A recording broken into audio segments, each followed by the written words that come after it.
Assalamualaikum warahmatullahi wabarakatuh.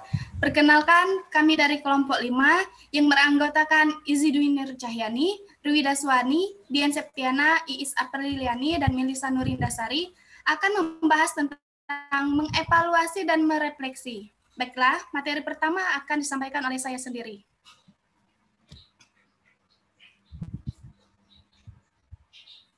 Next.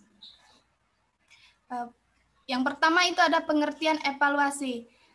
Yang pertama ada Stop Lebem yang dikutip oleh Eri Kunto, Jabar dan Abdul tahun 2015 halaman 57. Evaluasi adalah proses penggambaran, pencarian, dan pemberian informasi yang sangat bermanfaat bagi pengambil keputusan dalam menentukan alternatif keputusan. Yang kedua ada menurut Sussman dalam Octavia tahun 2020, evaluasi adalah sebuah proses menentukan hasil yang telah dicapai, beberapa kegiatan yang direncanakan untuk mendukung tercapainya tujuan. Yang tiga ada Arifin dan Zainal tahun 2015, halaman 45. Evaluasi adalah suatu proses, bukan suatu hasil atau produk.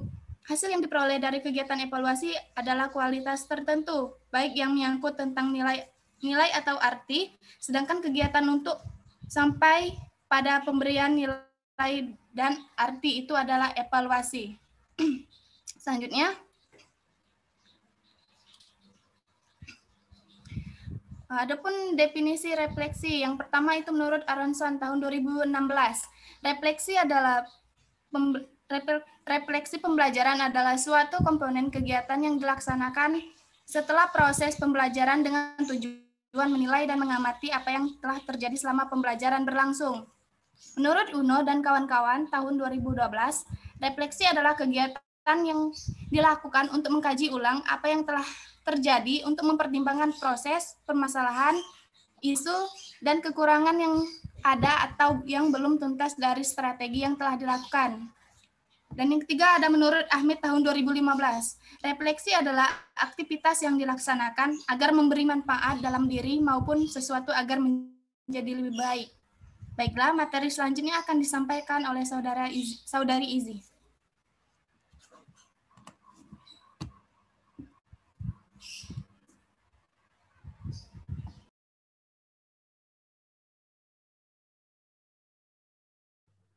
Baiklah, selanjutnya manfaat mengevaluasi dan merefleksi.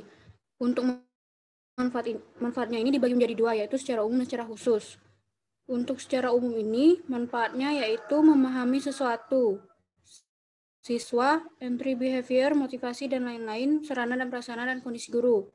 Dua, membuat keputusan, kelanjutan program, penanganan masalah, dan lain-lain. Dan yang ketiga, meningkatkan kualitas PBM, komponen-komponen PBM.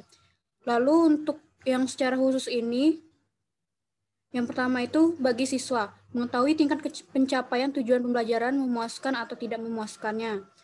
Bagi guru, mendeteksi siswa yang telah dan belum menguasai tujuan melanjutkan remedial atau pengayaan.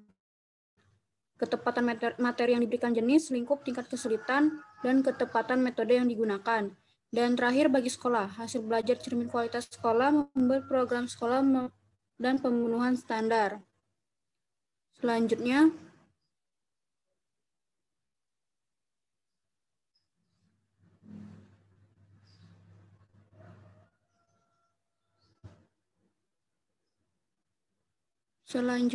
pentingnya merefleksi.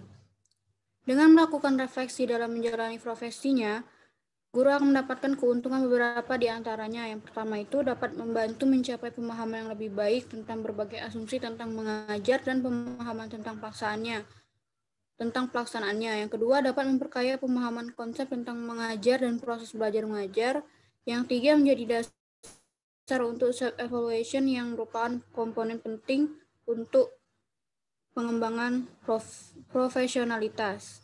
Baiklah, selanjutnya saya serahkan pada moderator. Baiklah, terima kasih kepada Saudari Izi. Materi selanjutnya akan disampaikan oleh Saudari Iis. Kepada Saudari Iis, kami persilakan. Baiklah, selanjutnya itu adalah tentang tujuan mengevaluasi dan merefleksi. Evaluasi pembelajaran anak usia dini mencakup evaluasi proses dan hasil pembelajaran yang dilakukan oleh peserta didik untuk menilai pelaksanaan rencana pembelajaran.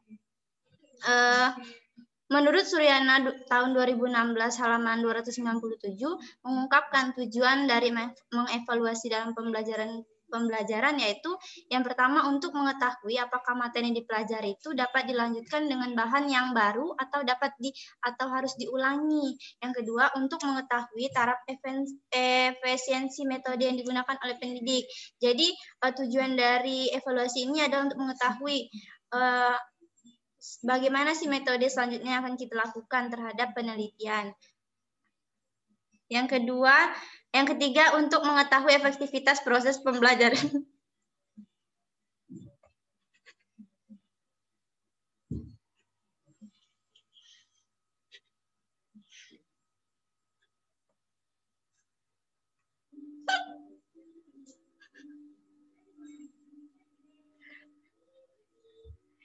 Yang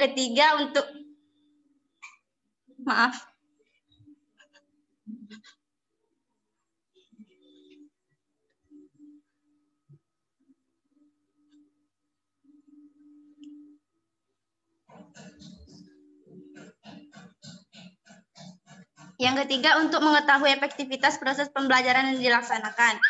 Yang keempat, untuk mengetahui apakah komponen-komponen dalam proses pembelajaran sudah memberikan kontribusi positif bagi pembelajaran atau belum.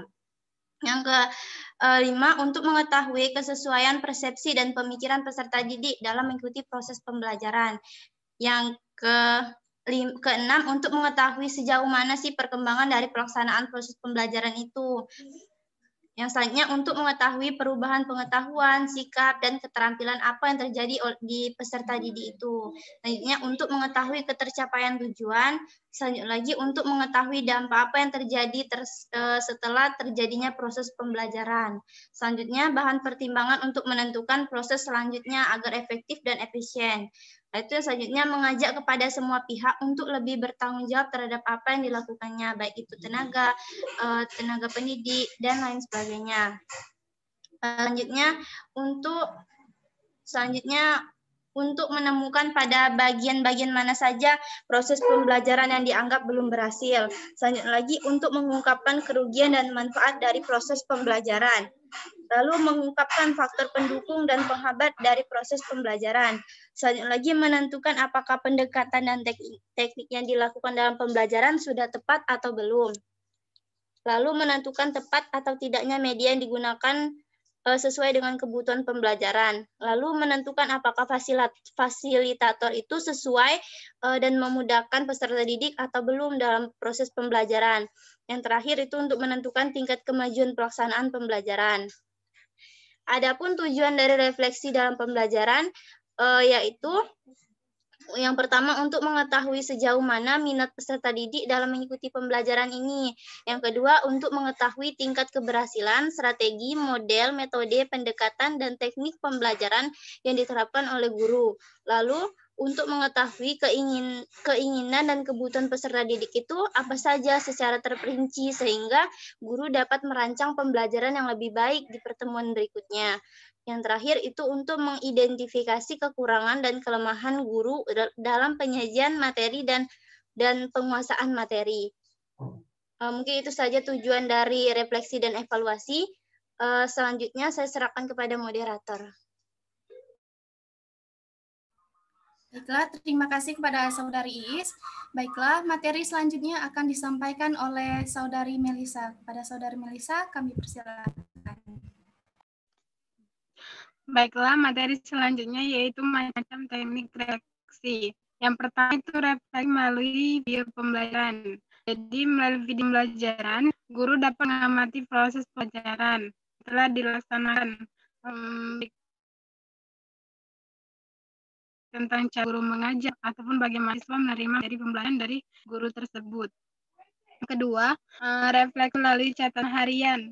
Catatan harian dapat dijadikan panduan guru untuk melakukan refleksi karena dalam catatan harian itu kasus yang dialami maupun siswa, sehingga hasil refleksi tersebut dapat ditunjukkan dengan pengetahuan dan pengalaman sebelumnya.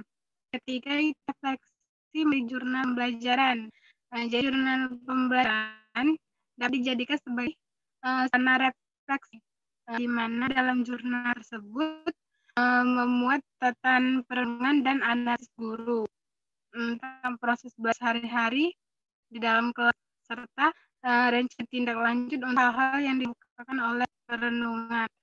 Yang keempat itu refleksi melalui guru dapat mengajukan pertanyaan kepada siswa dengan meminta pendapat tentang cara mengajar, suasana pembelajaran, pemahaman pembelajaran, maupun meminta kritik dan saran kepada siswa. Terdapat pembelajaran dan hal yang dapat dilakukan menjelang pelajaran berakhir hingga tidak mengganggu pembelajaran tersebut. Yang kelima ada fleksibel keterlibatan guru. Teknik-teknik reaksi dalam pelajaran yaitu pertama belajar jurnal. Belajar jurnal, para siswa minta untuk membuat jurnal mingguan, mana mereka akan dan berkomentar tentang pengalaman mereka sebagai pelajar dalam kelas tersebut. Yang B, belajar mitra atau belajar kelompok atau kerjasama. Belajar mitra ini berguna untuk mendiskusikan ide-ide yang dibangkitkan atau mengeksplorasi kepentingan sendiri, struktur pikiran untuk memberikan komentar satu sama lain. Yang itu belajar kontrak. Pengalaman belajar kontrak ini pelajaran reaksi 3 tahap. Yang pertama itu sebelum menyusun sebuah draft untuk menyampaikan kepada siswa harus pada pengalaman mereka. Misalnya kesulitan mereka belajar dan bagaimana mereka bisa belajar dengan baik.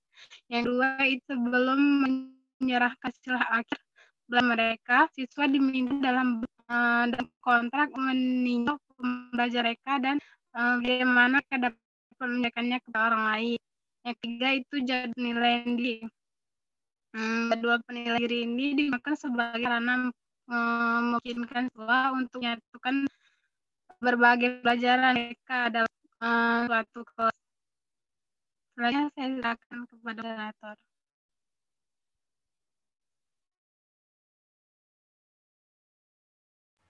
Baiklah, terima kasih kepada Saudari Melisa. Baiklah, selanjutnya materi terakhir akan disampaikan oleh Saudari Ruida. Pada Saudari Ruida, kami persilahkan. Baiklah, materi selanjutnya adalah tentang langkah-langkah mengevaluasi dan merefleksi. Materi pertama adalah tentang langkah-langkah mengevaluasi. Menurut Anas Sudijono yang dikutip oleh Sawaludin dan Sidik Muhammad tahun 2020, langkah-langkah mengevaluasi adalah yang pertama adalah menyusun rencana evaluasi hasil belajar. Adapun perencanaan tersebut meliputi yang pertama adalah merumuskan tujuan yang dilaksanakannya evaluasi, yaitu apa target kita dalam melakukan evaluasi. Yang kedua, menetapkan aspek-aspek yang akan dievaluasi, seperti aspek fisik motorik, kognitif, ataupun sosial emosional, dan aspek lainnya. Yang ketiga ada memilih dan menentukan teknik yang akan dipergunakan dalam pelaksanaan evaluasi, seperti teknik tes ataupun non-tes. Selanjutnya ada menyusun alat-alat pengukuran yang dipergunakan dalam pengukuran dan penilaian hasil belajar peserta didik, seperti menggunakan butir-butir soal tes.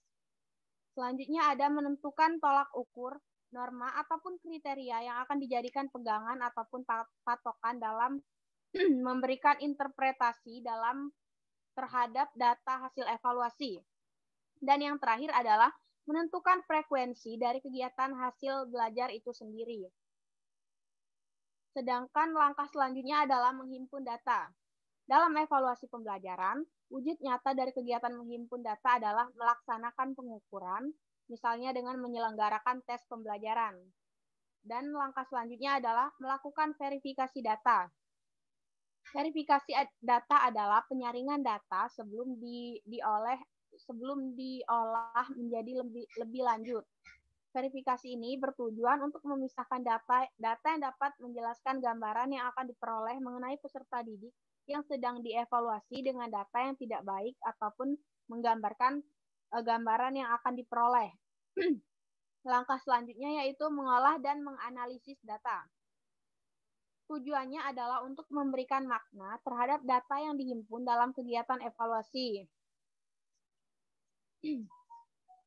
Misalnya dapat dengan menyusun dan mengatur data lewat tabel grafik ataupun diagram ataupun dengan cara lainnya.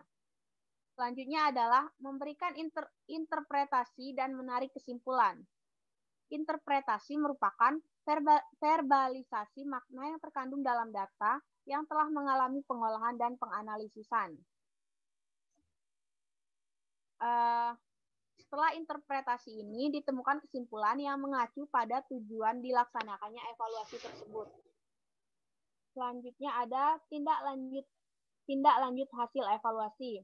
Dari evaluasi yang telah dilakukan dapat disimpulkan sehingga diketahuinya makna, maka evaluator dapat mengambil keputusan ataupun merumuskan kebijakan yang perlu dilakukan sebagai tindak lanjut dalam kegiatan evaluasi. Selanjutnya ada langkah-langkah merefleksi menurut Bjork dan kawan-kawan yang dikutip oleh Pratiwi. Langkah pertama adalah mendeskripsikan permasalahan. Seperti contoh permasalahannya kesulitan belajar pada anak. Nah, jadi hal yang harus kita lakukan adalah apa yang menyebabkan anak kesulitan belajar. Langkah kedua adalah analisis dan interpretasi. Jadi kita tuh mencari apa penyebab dari permasalahan tersebut, mengapa hal itu bisa terjadi. Langkah ketiga adalah pemaknaan dan penerapan secara menyeluruh. Jadi apa yang sudah dipelajari oleh anak dan bagaimana peristiwa itu terjadi. Apakah cara pembelajarannya yang kurang tepat, metode pembelajarannya kurang tepat, ataupun permasalahan lainnya. Dan langkah yang terakhir adalah implikasi untuk tindakan. Jadi setelah kita mengetahui kesalahan ataupun kekurangan dalam pembelajaran, kita itu harus menerapkan implikasi yang tepat seperti menggunakan metode belajar yang tepat sesuai dengan kebutuhan anak. Saya kembalikan ke moderator.